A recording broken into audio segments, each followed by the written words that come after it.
লতায়।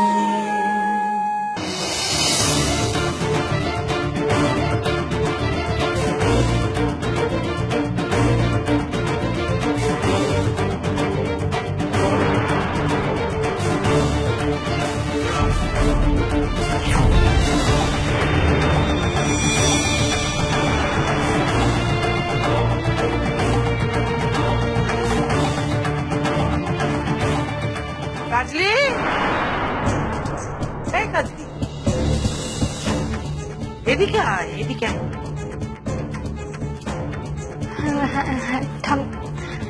কি ঠাম করছি? তুই আমাকে ঠাম্মি বলছিস নাকি? ও মা গো, বিয়ের এখনো কিছু ঠিকই হলো না আর দিদুন ঠাম্মি হয়ে গেল। সরি দিদুন। খুব হয়েছে। আরে ননিকে তো ডাকতে গেলি, কি বললো? দাদু মেনে নিয়েছে দিদুন। কি মেনে নিয়েছে? ও মা, এই কেশব, মঞ্জু, সব ভোলানাথের কৃপায়, জানিস তো, সব ভোলানাথের কৃপায়। চল চল চল চল, সবাইকে খবরটা দিয়ে আয় আয় আয় আয়, শিগগির আয়। ও কেশব, আর মেনে নেওয়া যাচ্ছে না দাদা।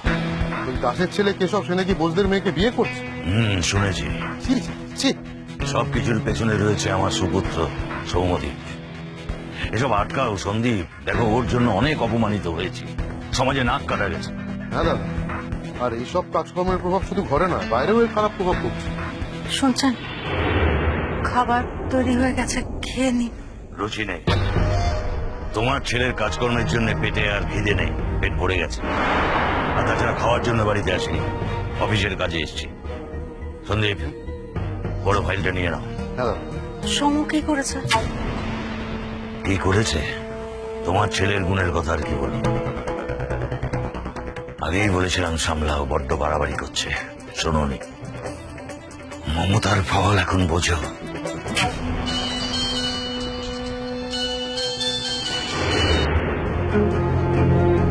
হ্যালো, হ্যাঁ আমি তোকে পরে ফোন করছি, বাই। সমু, আজকে যা কিছু হয়েছে সবটা কিন্তু তোমার জন্য। Thank you. আন্টি, আমি এমন কিছু করিনি, বরং আমার বাবার জন্য আপনারা অনেক কষ্ট পেয়েছেন। আমি সেই কষ্ট কিছুটা কমানোর চেষ্টা করেছি, আর কিছু না। না সমু, আজকে আমার আর কেশবের বিয়ে ঠিক হয়েছে বলে আমি শুধু খুশি নই, আমি তার চেয়ে অনেক বেশি খুশি